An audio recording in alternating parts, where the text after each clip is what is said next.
Recording is on. Hello and welcome to the DXDAO BizDev call. Today is Monday, the 5th of April, 2021. And on the agenda today, we have new member introductions. I think we have a bunch. We'll have the Bitcoin Vietnam team, if they are here. I'm not sure. The recruiting of marketing lead, which is Trey, which just kind of chatted. Hi, Trey. We'll have perhaps a DX Ventures Opalus update and a DX Yield continued discussion from last week. Yeah, so let's get going. Who wants to introduce themselves first? Trey? Hi. Other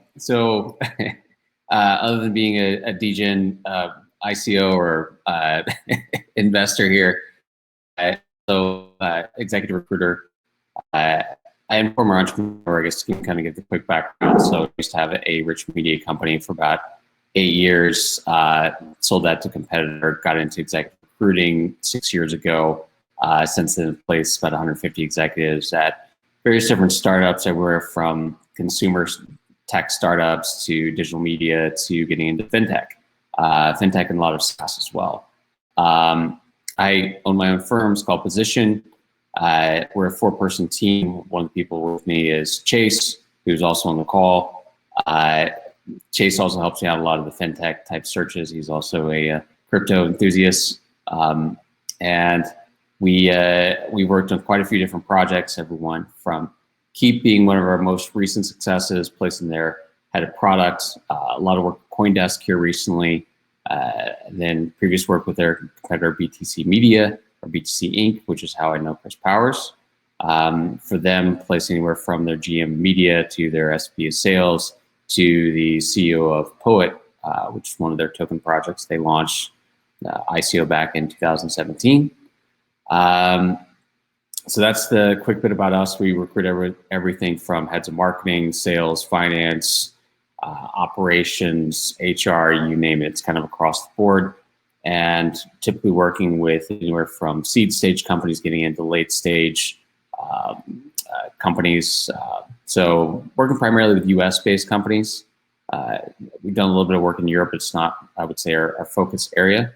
But a lot of deep knowledge around the crypto space of just investing, operating, just having a lot of fun in there. Just in general, I first got into the crypto world, invested in Bitcoin back in 2014. So it's been good to me and I've had an active interest since and enjoy now being able to work on more of these projects, especially as a lot of the projects start to mature and start to really build out their teams. So. Awesome, Trey. Welcome. Thank you. Anyone else wants to introduce themselves? Chase, do you want to introduce yourself as well? I think we have Tracy here, Leah. Sure. So Chase Garnham. I've been working with Trey for about 8 months now. I guess it doesn't seem that long, but it's getting there. Being in the recruiting space, really curious about a lot of things and how they work. I think that's why it's been a good fit for me professionally. So been interested in crypto since 2014, 2015. Didn't start purchasing my own until 2017. But aside from Bitcoin, the real interest in that space was DAOs, to begin with, and remember reading Radical Markets and being really interested in DAOs from some of the takeaways from that book. My hometown is actually a single tax colony, so becoming familiar with Henry George was definitely eye-opening, and so kind of been fascinated with mechanism design ever since. So excited to work in crypto searches. Yeah, welcome.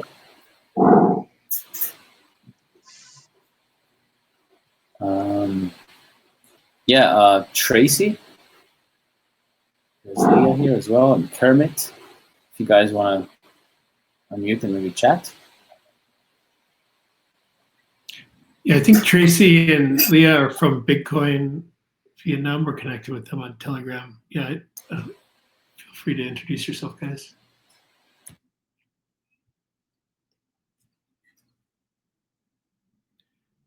I wonder if they know they're muted. Yeah, you're on mute if you're trying to talk. Yeah, Jitsi can be weird in the first time around. Yeah. But then you realize it's the best. Kermit, maybe, wants to introduce yourself? Sure. Let's see. This would be like my 8th attempt to turn my interest in distributed software into more than a hobby. 2 of the other attempts were blockchain related.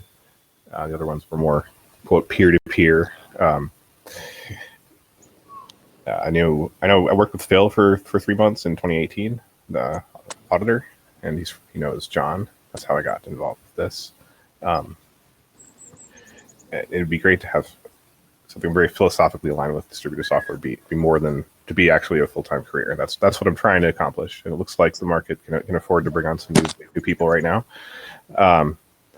Also ran Linux since '96, which is sort of a distributed software, community-driven software. So I've been writing software since '83. My mother was a programmer, and my dad was a stockbroker, so I've got a lot of finance background.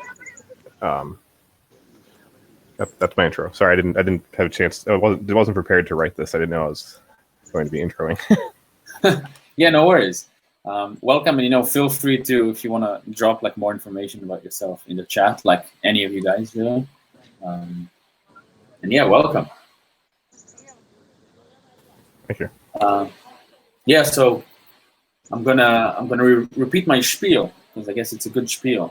What drives DAOs is initiative. And like to join the DXDAO, basically you initiate something, like whatever that is, either a project or something that you think that is missing, or any of that.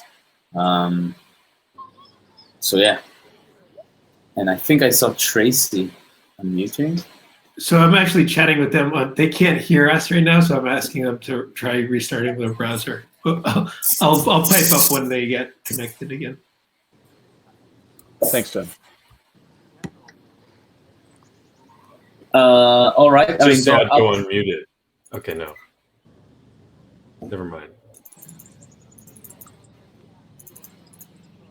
Yeah? Are they unmuted or not? All right, maybe, so I guess maybe we'll switch up the agenda. Trey, do you want to maybe talk a little bit more about, I guess, recruiting a marketing lead and maybe the process, and how do you see this moving forward? Yeah, maybe I could just lob it up in there a little bit, because if you're talking to Trey and I, we've been chatting a little bit with internally. I've been chatting with John and Sky about this, and then we also started talking with Keenan, Mackina, Sky, and others in terms of the marketing comms about seeing if we can find someone to really drive marketing across DXDAO. And as we're talking to the Bitcoin, the Vietnam people, we're kind of seeing the need to have a coordinator of a lot of different things. And so we're kind of hoping that Trey in position and Chase can find this. So I've been talking with them a bit the last couple of weeks about this. And so, yeah, Trey is working on a proposal that we've been circling around internally in terms of executing the search. And it would include a kind of,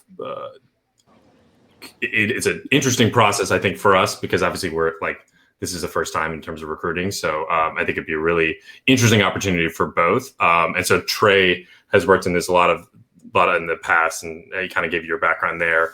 So Trey, I think it would just kind of be helpful in terms of if we get through terms of a proposal, we take care of the proposal. That's all on our sides. Run us through both what the process is on your side, and kind of how a search like this would go through, and then maybe what would be expected on our side in terms of executing or fulfilling our end, or making sure we're kind of onboarding a candidate. Sure. So, and process is the right word.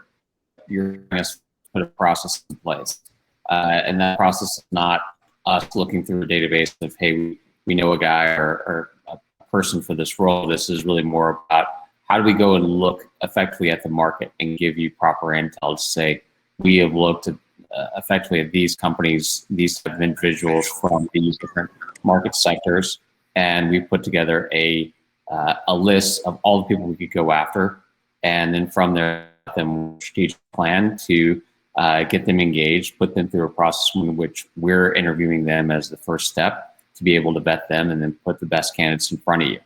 So our process starts with identifying what might be the top 200 plus companies. Obviously, we're going to be looking at crypto, companies in general. Any kind of digital asset startup would be relevant. Also, maybe looking at, say, open source software projects or software tools. They may not have a crypto element to them, but perhaps these are people that might be interested in DAOs. From there, starting to dissect those teams, past and present. So we're looking through anyone who's got the right level of marketing experience, coming from the right type of marketing background. There's a lot of different types of marketers out there, anywhere from people just focus on acquisition, people focus on content, PR, people focus on branding, people focus on community. So we're going to work with you to understand who are the right types of marketers we're going to be going after. From there, sourcing, identifying these people.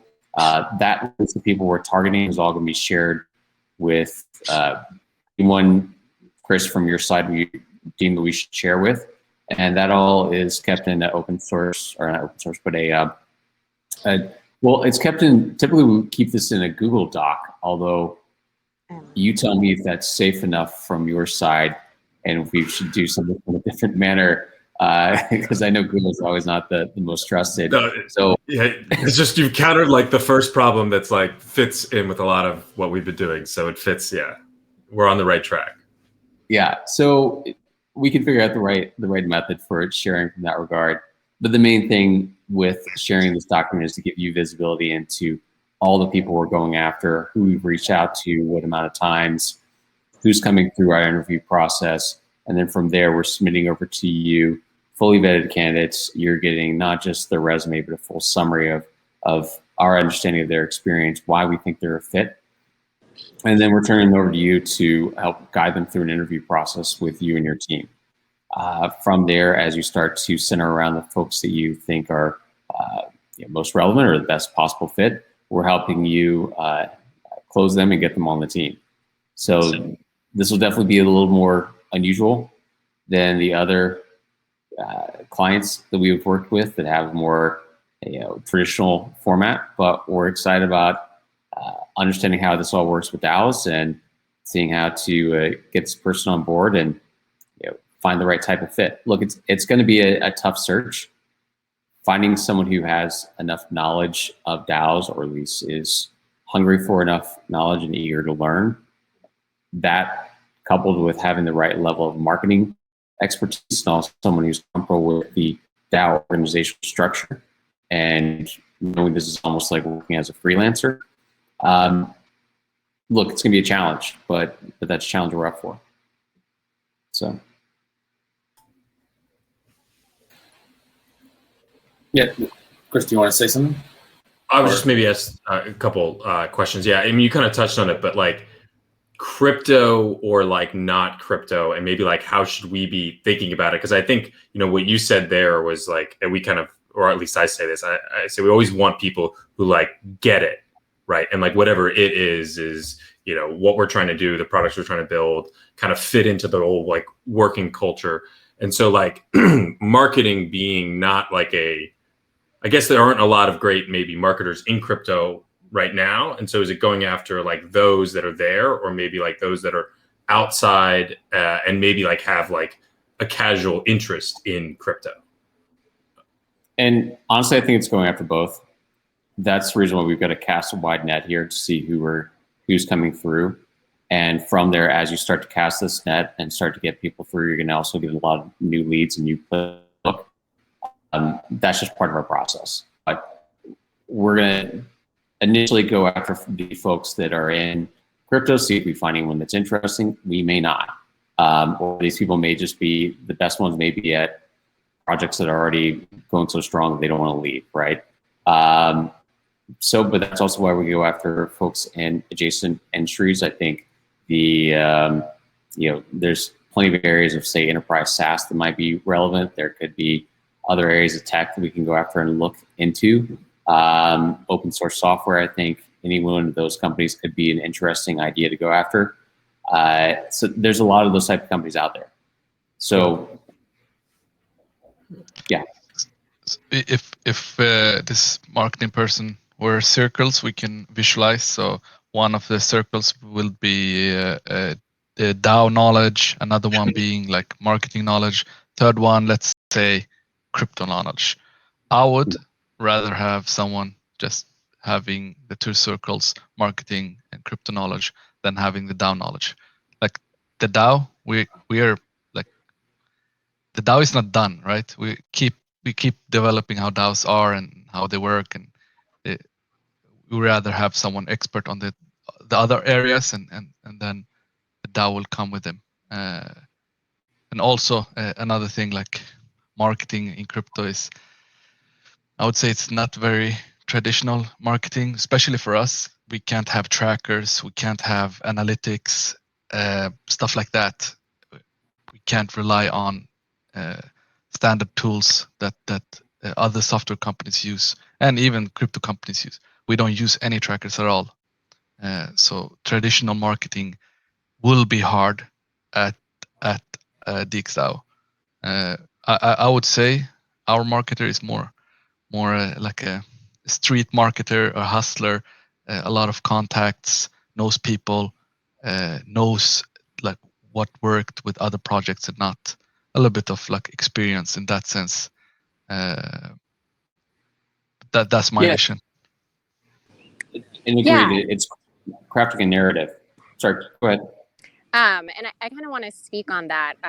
Sorry, my phone had cut out a little bit during the call earlier, but my name is Melanie, and I'm going to be working a lot with like HR and the contributor experience here. And my background is in HR and it's in recruiting, and I'm super excited to kind of have to bring you guys on to help with sourcing these candidates.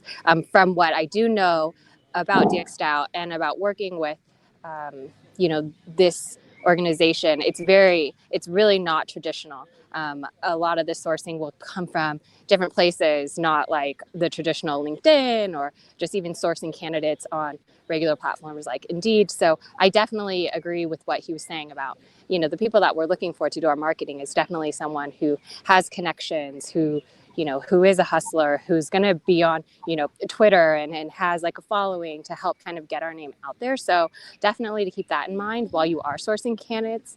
The typical marketing skills are definitely not what we're looking for, I guess, as I did kind of, do a deep dive into what it would be like to recruit for DXDAO. So just adding a little bit more color as well. Yep, understood. Our method is not posting jobs.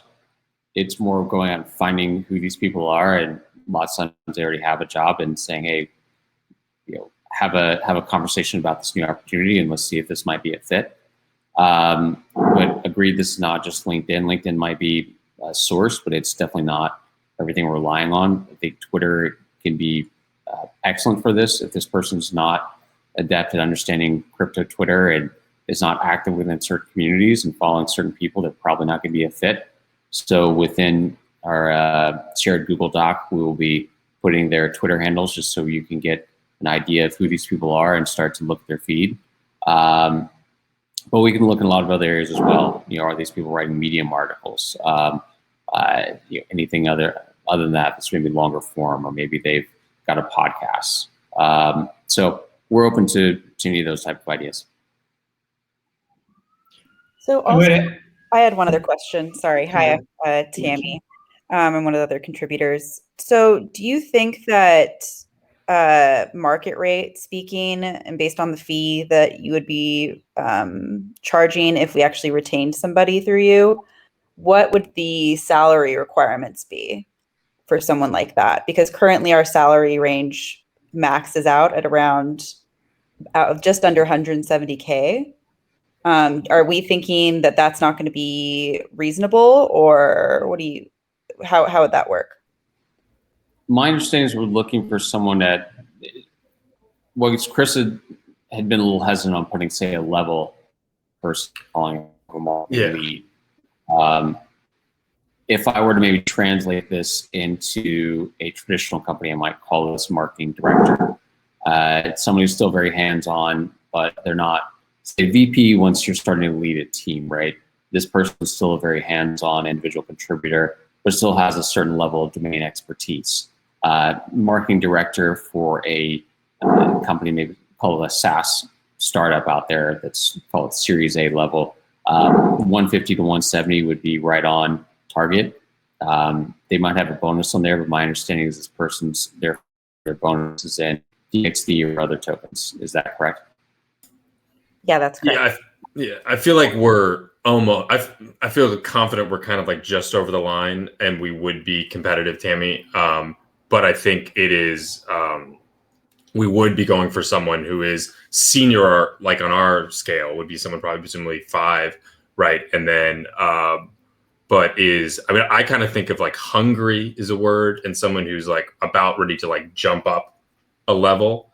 And so hopefully that's kind of where we can land up. But I do, like, just as a side point, I think we need to be having conversations about how to make our compensation structure competitive for all types of talent. Yeah, definitely. I was just more curious, basically that feedback, and then, like you said, what you thought maybe the range would be, and if it needed to be higher or not, based on what we're interested in retaining. And because they're going to have to like get DXD, like, and understand it, and also understand like what we're trying to do with like even rep, and we've got there's some compensation tied with that, right, in terms of the Gov 2.0 distribution there. So hopefully, like, it's a complicated thing, and it's like if someone gets it all, I think that it would be a fit. And if you don't mind, just like walking through just briefly, like you don't have to spend too much time on it, but just what the general, I guess, like how it works on your end as to be considered a successful placement, like how many months they would need to be with us, and how that all looks. We put a 1-year guarantee on our placements. That's best in class. Most placement firms out there will put 3 to 6 months. So that's part of just the pride we take in our placements.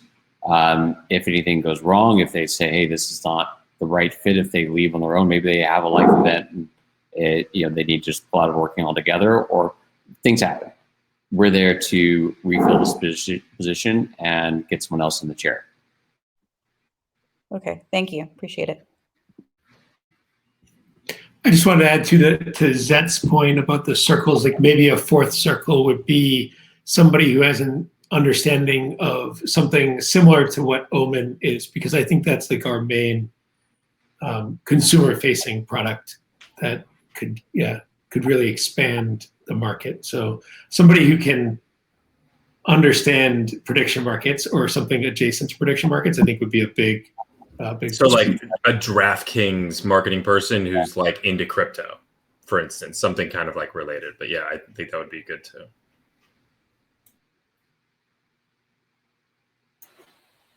Awesome. I think this is great. I have some thoughts as well. I'm not sure everyone agrees, but I was kind of thinking about someone who, like a marketer type person who in 2017 was really into crypto, but then, I don't know, got fed up with all the scams or stuff like that, and then kind of went back to working in traditional jobs. But then now he's seeing everything coming up, and he does understand. He does, realize what decentralization is and the values, etc. So yeah. Yeah, I don't know. Any other comments on this? Well, first, thank you, Trey and Chris. And just internal, we're just thinking about this. Oh, I guess tomorrow maybe we chat about this, Keenan, on the marketing comms call, and then I'm working with Trey on a proposal that we'll get in the forum hopefully this week, and I'll try to circle a draft to people soon, and then we'll talk about it tomorrow on the marketing comms call. Excellent. Yeah, I added it to the agenda. Cool.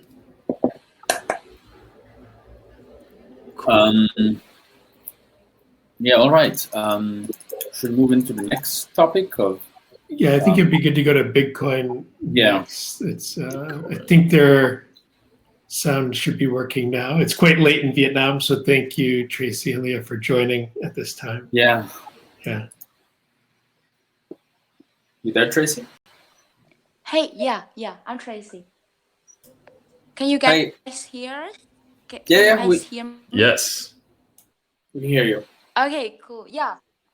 Okay. So, right. It's a little bit late in Vietnam, but so glad to get on this call with you guys.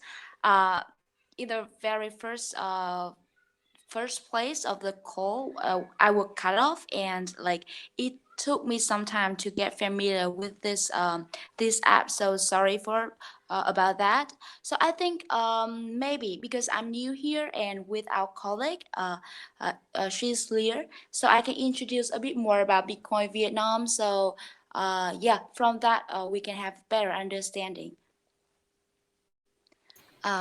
Okay. Yeah, sure. Go ahead. Yeah. Hi, you guys. Sorry for it's the first time I use this platform, so it's some very error at the beginning. So now, let me introduce about a little bit about our company, our Bitcoin Vietnam, so that you guys can understand more about what we are doing and what we can support this now in marketing and promotion in Vietnamese market. Yeah. So as I mentioned before, we are Bitcoin Vietnam, a leading capital fund and community-based marketing company in Vietnam.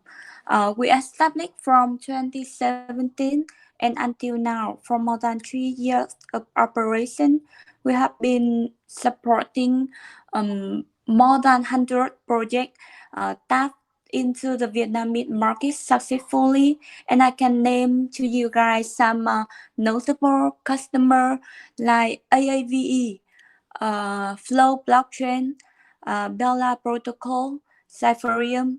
Also, currently we support Mahadao in Vietnamese expansion. Besides of this, some name we also cooperate with Seren Network. Sen Finance is an incubate project by Binance Lab. Yeah, so while we invest into the project, we will be able to represent the DXbiz in Vietnam and support with branding and promotion. With 3 year experience in crypto field, with high network from all over the world, we can help you guys to connect some relevant partner at your request, like audit, marketing company, or some exchange or partner if you want. Also, we can help you to exposure on the top Vietnamese traffic media site in Vietnam to gain more user and more exposure about the days now what your team is doing and what is your idea. Also, we can help you to build the community in Vietnam and represent this to clear up all the user query and question from the community. I think besides that, we also help you to do the influencer marketing like AMA, posting and sharing to other channel KOL in Vietnam. So I think that's basically we are doing to support our partner. So we are very glad to support the days now in Vietnamese expansion in Vietnam.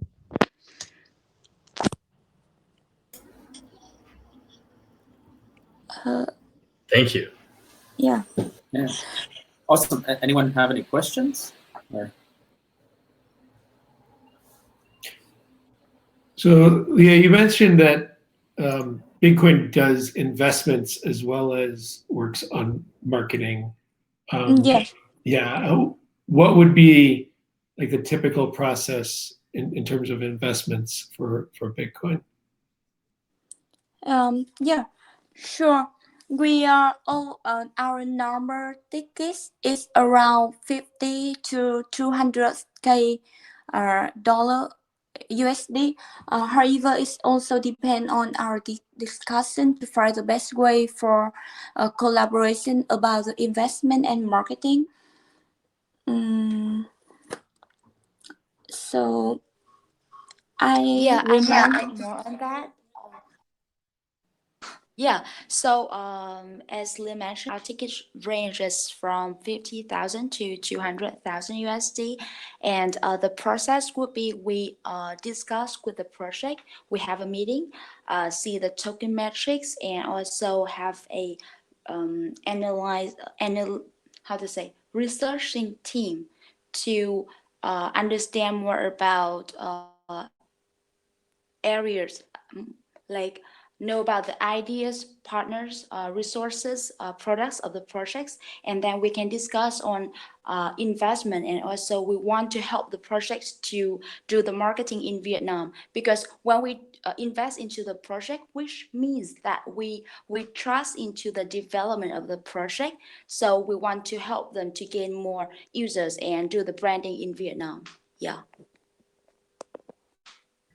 Cool, thank you. Yeah. We have been in the Vietnamese market for 3 years, and recently we got contacted with DXDAO, specifically via Oman. I think DXDAO is an ecosystem, and you guys have so many other projects at the very initial stage of releasing. So we would love to contribute more to you guys, like alongside with any activities.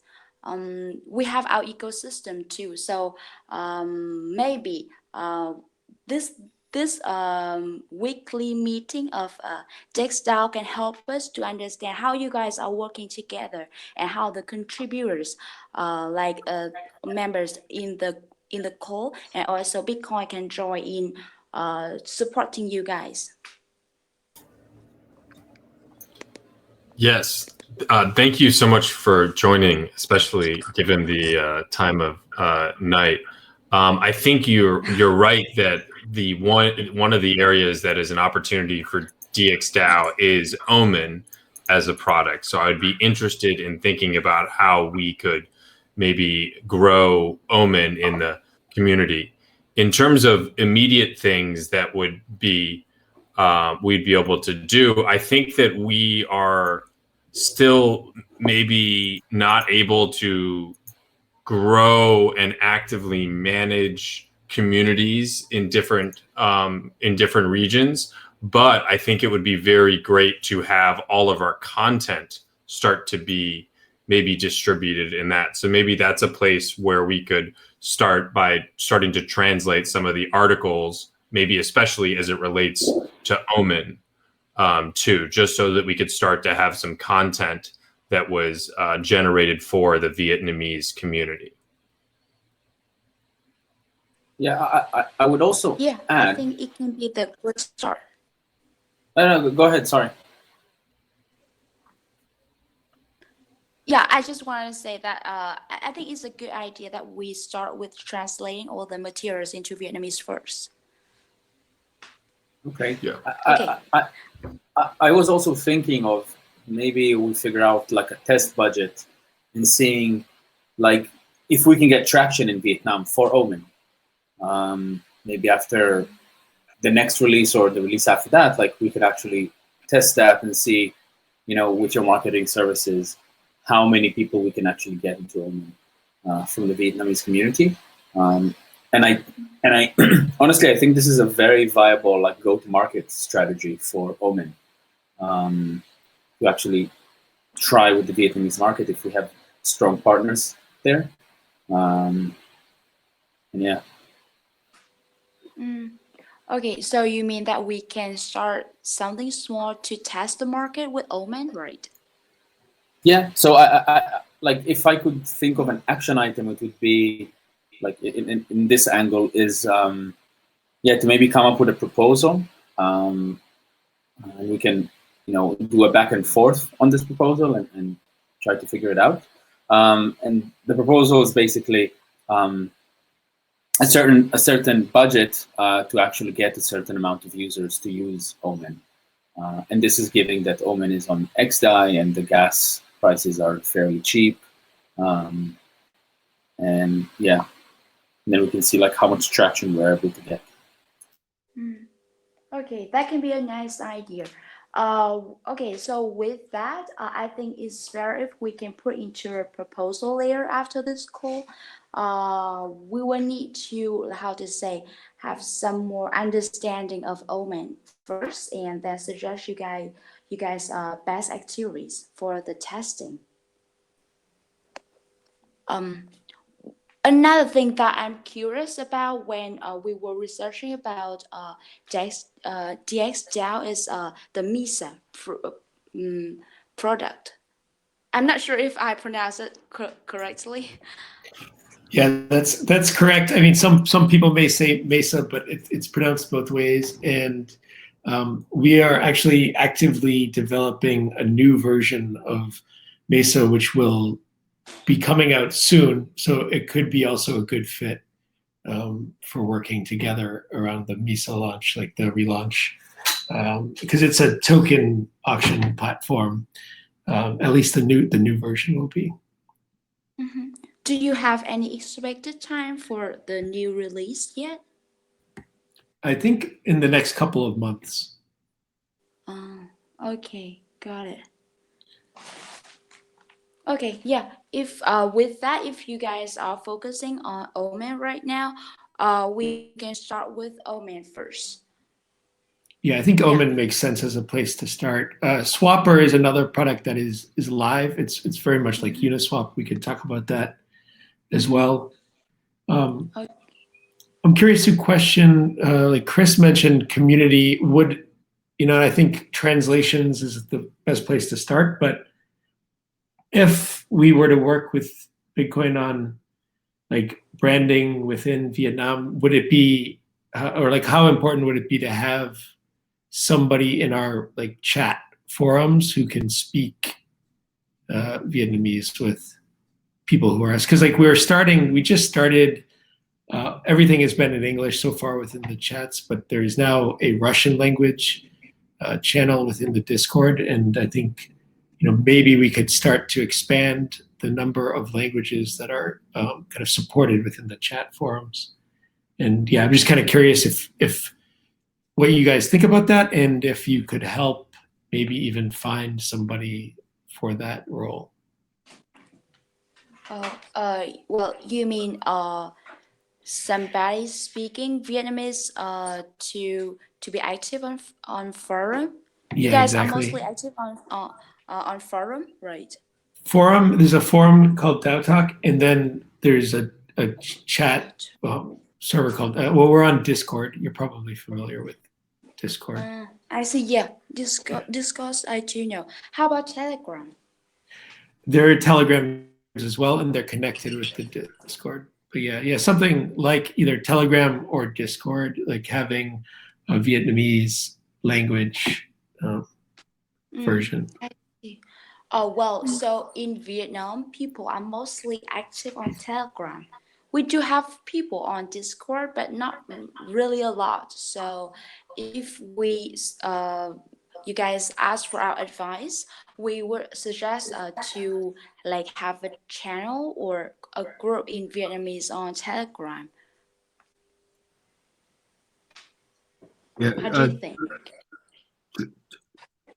That's interesting, Tracy. I had another related question. Is so far up to today, the Omen product, it's a permissionless prediction market platform, and all of the markets, all the user experience, everything is in English. And I'm wondering if the Vietnamese user base would be, if we had markets that were interesting to them on Omen, can the average user participate in the product if it's all in English? Yes, you can. Yep. Okay, so the key would be like we could create a bunch of markets that would be interesting to that population, but at this point, I think they would all have to be in English. So yes, we could have like content and explainers and things in another language, but I think the actual product would likely have to stay all in English. But if people can use that, that's great.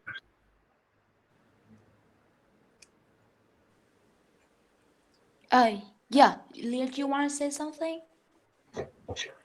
Yeah, sure.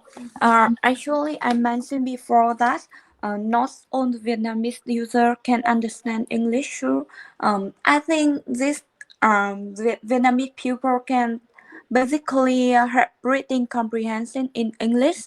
So I also prefer that we can translate the website and UI UX of augment prediction market into the Vietnamese language for user can easily use and grasp the platform.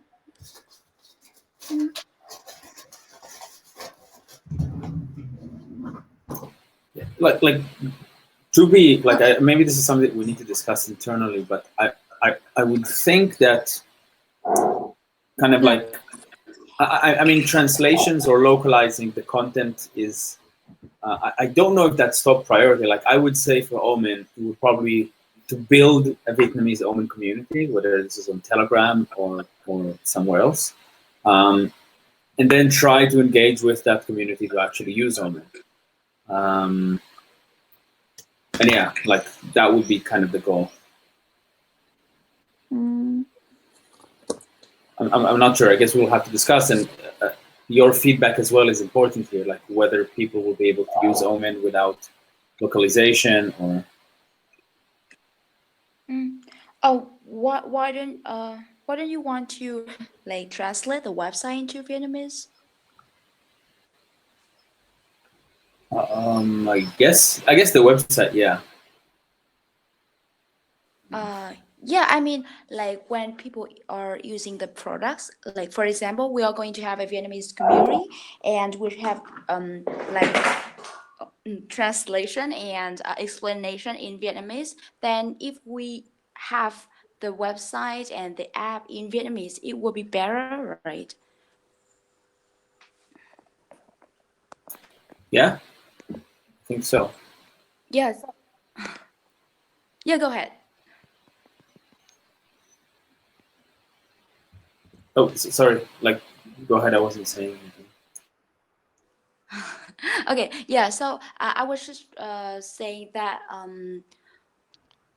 we will put a website translation into the proposal, and you guys will have the chance to see the detailed plan.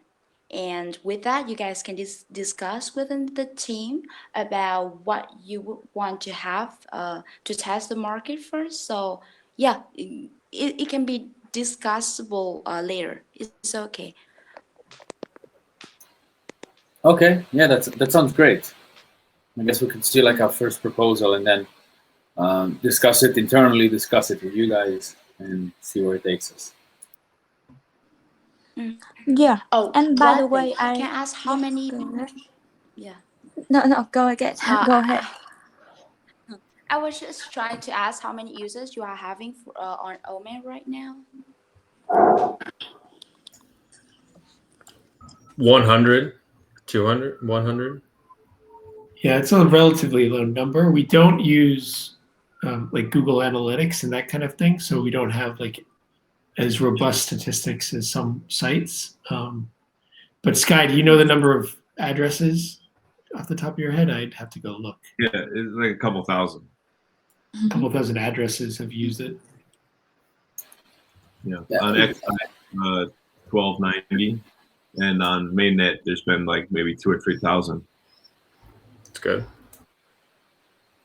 I mean, that's total users. I guess we need like at least like monthly active users or some sort of returning users. I guess we could probably take that metric from like Etherscan or BlockScout of how many addresses have interacted with the contract more than twice in the past 60 days or some, or 30 days. Yeah, So, by the way, I have tried the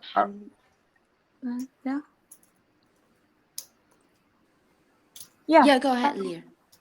By the way, I was saying that I have tried to use the Omen platform. It's not quite easy to use. So do you have any video instruction on how to use the Omen platform? We're actually working on it currently right now, so we should have something within the next month or two. No final dates yet, but it will be in English, I think. But I think, as mentioned, we can get you some information on, how to use in written form. And if you need more specific instructions on how to use the platform, we could always, share a screen and walk you through it when the time comes.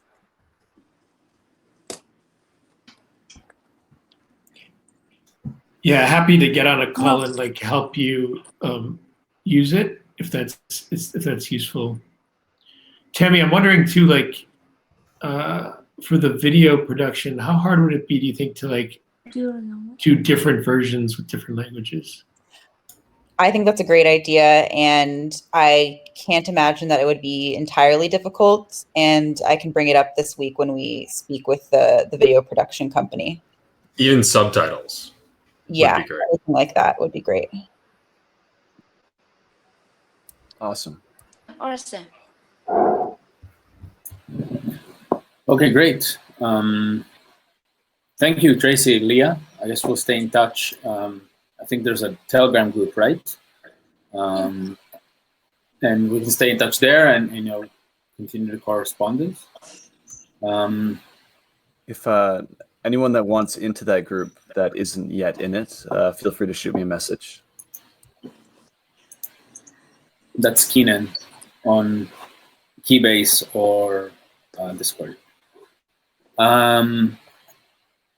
Yeah, so I think, we don't have much time left. About about the Opolis investment opportunity, I think, I messaged John about joining the call, but then to the request of Martin, we decided to do a closer, or a fewer people call with him.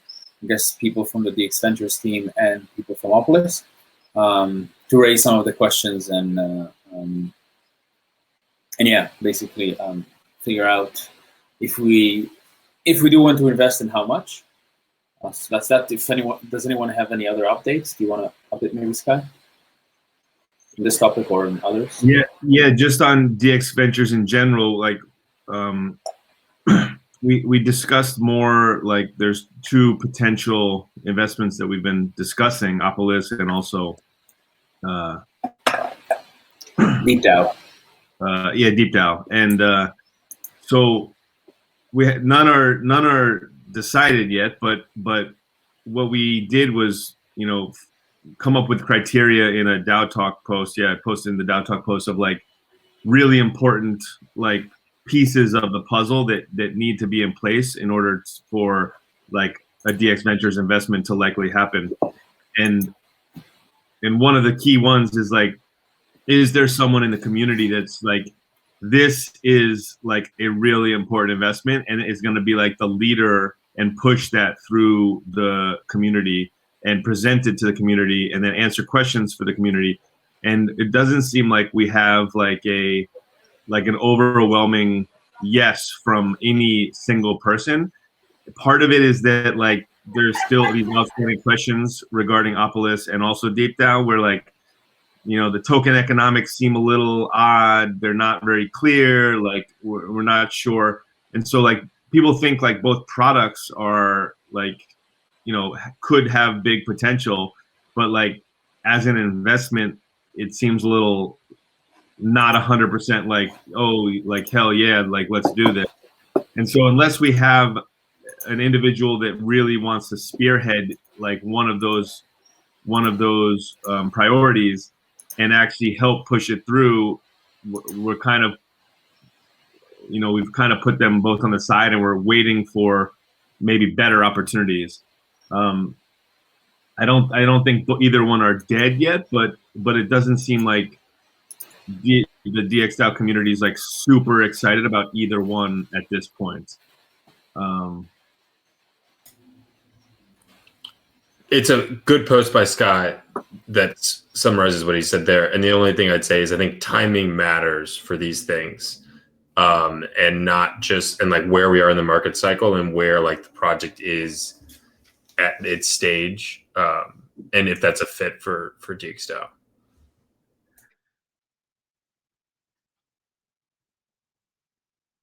Yeah, it like DX Ventures is not our timing and our place is probably not like when there's like a second or third round of funding for a project and we're like there's a bunch of VCs investing and DX Ventures might also go in and stuff too. It seems like our bread and butter would be the earlier project that like, you know, maybe they even need a grant like we gave to Almanite at first, and then like that could in turn into an investment opportunity and we'd be like one of their main investors in their first seed round. And it's like a product that we're like helping to test and use and build, and they're taking our feedback and they're doing it, versus like this is the plan that the entity's already moving towards. Oh yeah, that's a really good product. The DXDAO community could use that, but like we can use DeepDAO and we can use Opolis whether we invest in it or not. Like they're already moving ahead. There's those products exist. Maybe we could have some input. We can already give them input for what DXDAO needs, but like we don't need to invest in it to like get those things live. Like, so it's a little bit of a just want to interject real quick. Give I think Tracy and Liam maybe just want to give them a chance to say goodbye and get off the call so that we don't keep them here too long before we continue the discussion about the venture stuff.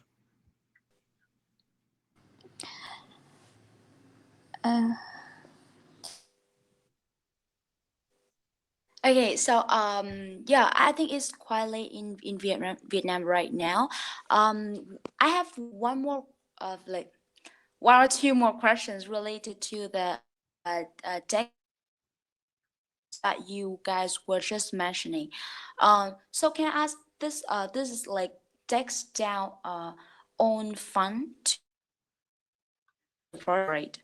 Yeah, so DX Ventures is a formalization of an idea that DXDAO's been talking about for a number of months now, where DXDAO is an actual true DAO that is like trying to build products in the DeFi space like through a truly decentralized governance manner, right? And there's a whole bunch of products, whether it's like a place to publish content, or a place of communications, or a way to manage your treasury. That DAOs, like there's like services that DXDAO needs that basically don't exist, like because not many people in the world have done this, right? And so DXDAO has realized that we may need to use a bunch of our capital, so we've earmarked a side of capital to invest in important tools and projects and teams that are building products that will be that are really important for something like DXDAO and other DAOs to use, right?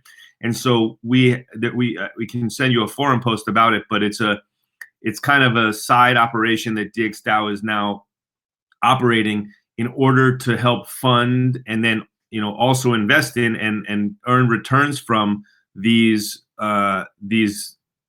investments, but with a focus on projects and products that are really necessary for a DAO like DXDAO to use, and a lot of these things don't exist yet. And so that's the idea of DX Ventures, and it has only recently come into existence. And so we haven't actually made any investments yet, but that's what we're trying to figure out and explore today. Oh, okay, got it. Because investment is one thing that we are doing for the projects too. So we hope that we can like find something scenery between DXDAO and Bitcoin in terms of investment too. And with the project DeepDAO, you guys are going to evaluate them, right? Yeah, we've been talking to them and DeepDAO project.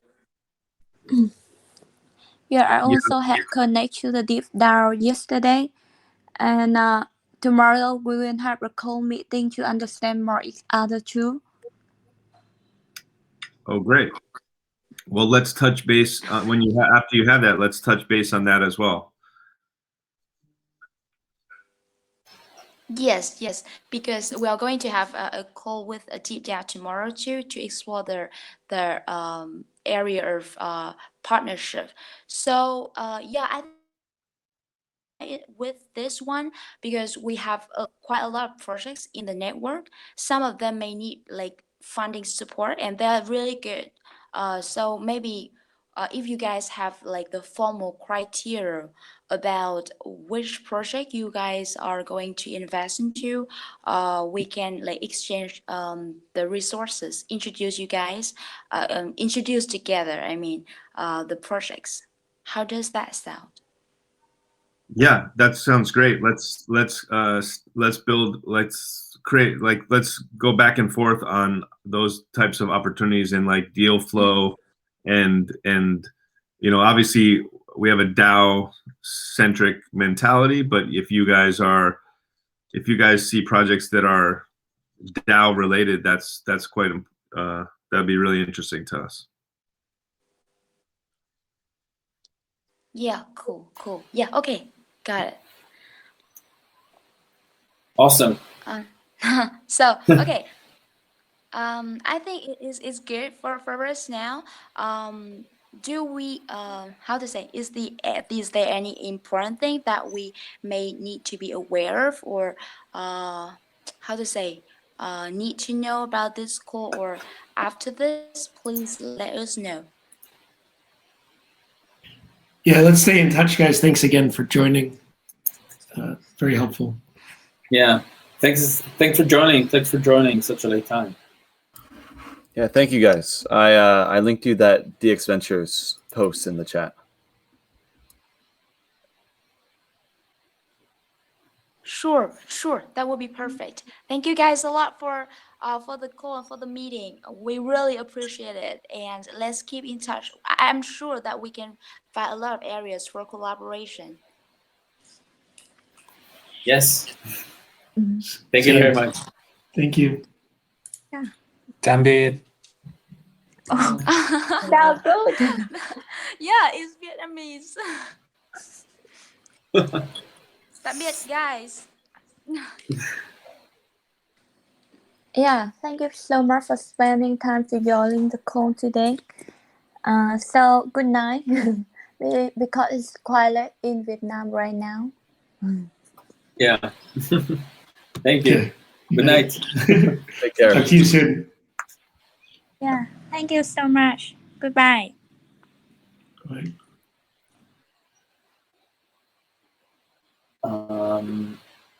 Yeah, do we want to continue talking about like DX Yield? I think Sky has some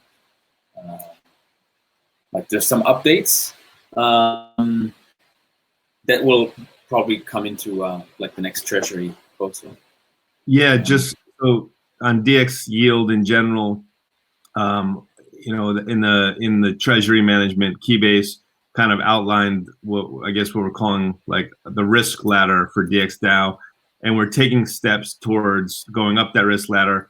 I think there's a plan for the next treasury management proposal. So treasury management, we basically almost have finished the first. Well, the proposals are live; they're not all executed yet, but we're about to get to like $3 million of stable coins, which was the first goal in the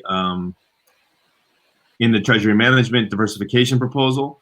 You know, most of it has been done using the multi-sig. Hopefully next round we can do more using the multi-call and actually the DAO doing it itself. Member balancer worked really well as well, so we could increase the amount maybe of using from member balancer, which is trustless and efficient. And so in the next treasury management proposal, I think there is a general consensus to continue to diversify into stable tokens, but with a more of a focus to put those stable tokens to work into swapper pools, into Omen, and then also potentially like earn yield with those.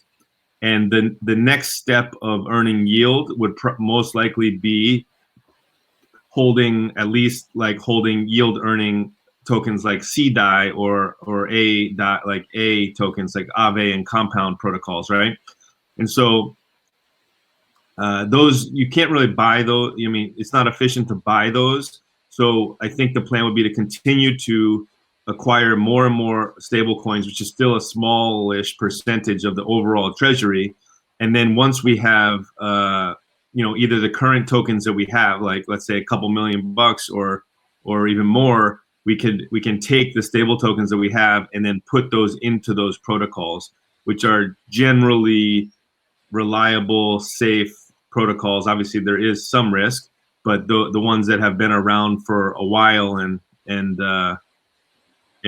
people are pretty comfortable with, those would be the first ones. Let's say Compound or Aave, and then the next step would be like maybe a higher yielding something like a Vault, but still holdings that it's okay for DXDAO to hold them long term, not have to get in and out of things. So if DXDAO decides to put $1 million into one of these protocols, it's okay if it sits there for like 6 months or 9 months or a year or more.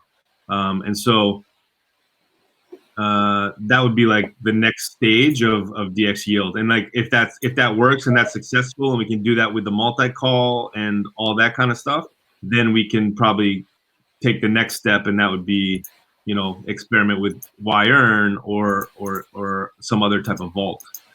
I don't know if anyone has any. I think like the next step would be Compound. Like and right now, I don't know how sustainable these rates are. Like it's 12% for USDC. I don't know if I think the ones that have been around a long time make sense. I think if you compare like Compound and Aave, I think Compound's a little bit more like, take a look at Aave's audit reports maybe before we go there. It's kind of interesting. If you look at they got a lot of audit reports, but if you look at them, they're not the most glowing reviews. Now they've been around a long time though, so it's probably maybe you're just safe. Impressed by the pedigree of Compound. It just has this aura of. Well, I think Compound's a very legit team, and they're kind of like the most. Like I said, I think the closest thing to a risk-free rate in crypto is USDC on Compound. Like if you want the absolute lowest risk, USDC and Compound, and it's 12% right now. So like $900,000. About to have $800,000 of it, right? So that's $80,000, $90,000 a year, and we could do that like literally now. That's before we even get to additional. You prefer USDC on Compound versus DAI? Because USDC can be like we could get shut down. USDC can get shut down, right? And DAI can't. I think we should have both. Yeah, I think we should limit. Yeah, we should consider that in balancing it. But I mean, I think we should probably the next move is probably a 500K DAI and a 500K USDC Compound deposit. And I think we just put that in there, and we're kind of happy with that. We probably never need to really take that out. Even other things we do will go on top of it. But I think that would be a big step. Yeah, I agree. Yeah, so we can do that with while we do the next diversification and get additional stablecoins, we could use the ones we already have and try that, use a portion of that to go into Compound. And some people have talked about can I get paid in these yield earning stablecoins? It becomes a little bit trickier. In general, people have trouble figuring out alchemy as it is. Asking for a CDAI amount is a whole nother story, right? It's $5,000 in CDAI is 21,143 CDAI, and it's super confusing. So I'm not sure people are, if you want personal yield yourself, you should get the stable coins and do the yield yourself probably.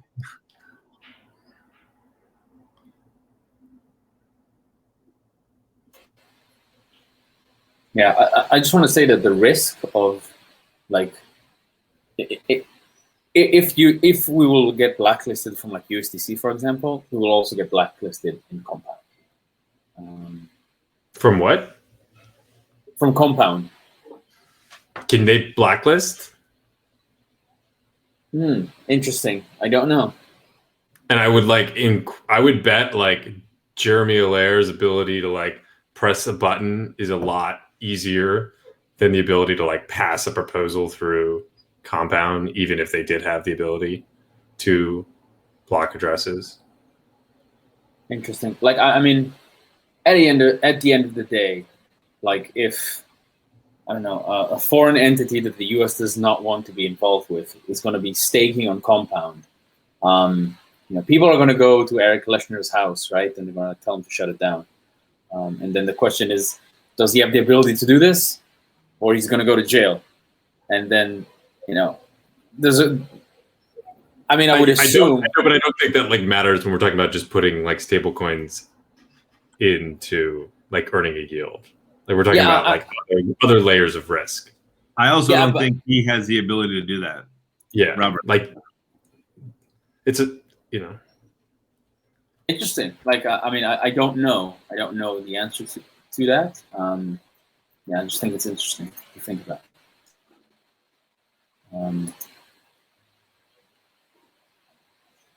So yeah, I don't know. Any other things to talk about?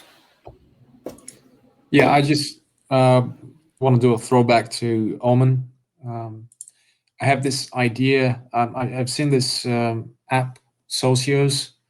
It allows sports and e-gaming fans to buy tokens and play part in the decision making of sports teams. So I thought maybe we could play a little with Swap and Omen. Have a liquidity pool and allow people to market make on Omen using their native token, which is Chiliz, the one that those sports fans are using in that Socios app. So it would be an interesting experiment. What's it called? Can you or maybe type that in? Yeah. Like as you were saying this, I was thinking about maybe a collaboration with what do you call it, like Chiliz, right? Those guys who basically are tokenizing almost every European football team.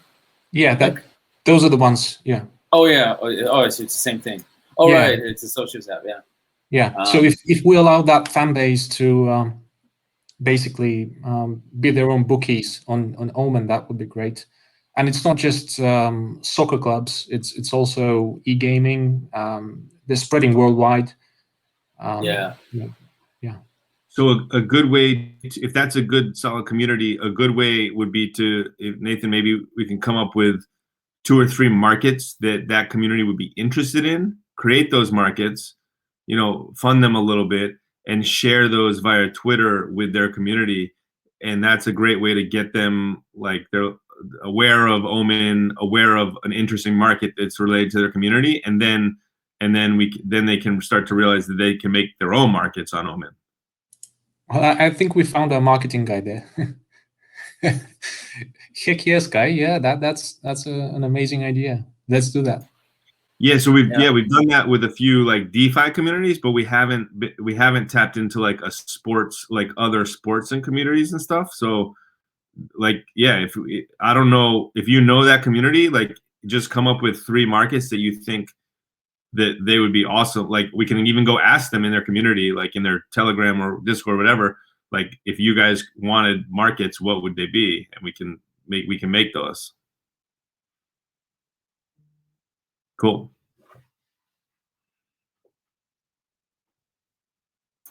Guys, I'm looking at the Aave audit reports right now. We were just wondering if Compound has an admin override, and like the Sigma Prime thing, one of the first things they mentioned is that Aave has like an administrative function, and that malicious administration is out of scope for the report. Multi-sig or a single? I'm not quite sure what they have. Yeah, I don't know.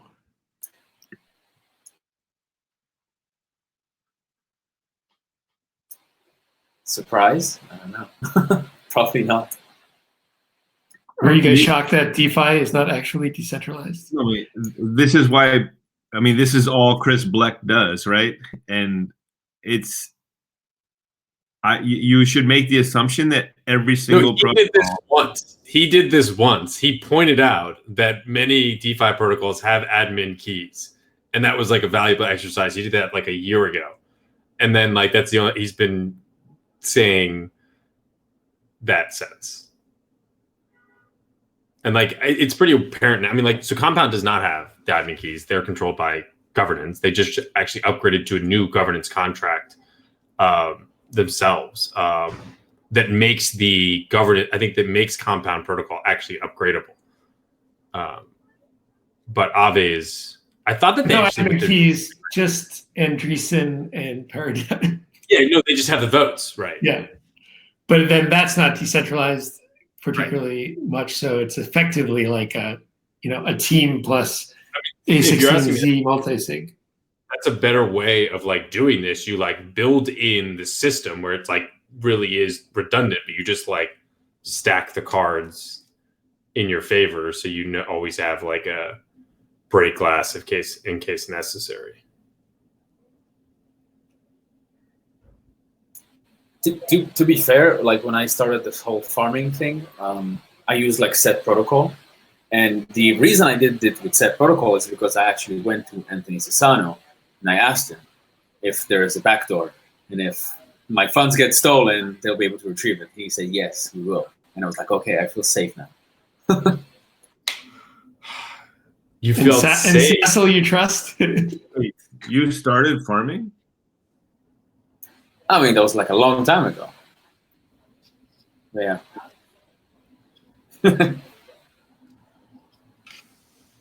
What can you farm on set? It was DPI, basically, like farming index, which proved to be fairly profitable. So you know how Bankless did the April Fool's joke that they got acquired by Wells Fargo? I was biting my tongue over the weekend. I really I'm trying to be a little more vocal on Twitter, but I like didn't do this one, which is like David Hoffman's like one of the proposed people for the Balancer multisig. So Balancer isn't even there yet, but it's going to be an 11-person multisig. They make fun of Wells Fargo all the time, but guess what? There's more people on the board of directors at Wells Fargo than will be on the Balancer multisig. So before those in glass houses should maybe not throw stones. Why don't you tweet that out, dude? I just don't want to be too much of a jerk, but I'm taking notes. I know that we should. Hard to not do it without like being a jerk. I know what you're saying. It's like the angle is basically like you guys are like living a lie almost, or like you're not living up to the expectations. Their whole thing is called Bankless, and you have to pay with a credit card. Like you cannot pay with crypto. How ridiculous is that? They're talking about going bankless and not needing the banks, but they don't even allow you to subscribe to their thing. And I said that in their, I think somewhere, and I got banned or I got blocked on Twitter, I think. Yeah. So this is the thing is like Balancer being a DAO. They say it's Balancer DAO, but it's this multi-sig with 11 holders, right? We seem to care. Most people don't seem to care, right? They just don't care. I saw a good meme on Twitter, which was just like two doors, and one had number go up over the top, and one had decentralization. And there was a really big line on the number go up and a very short line on the decentralization door. I don't even. It's just not even at all like it's just like an ideological thing. Oh, like I don't care either. It is decentralized or it is not. I just literally know. If Balancer wants to have on-chain governance,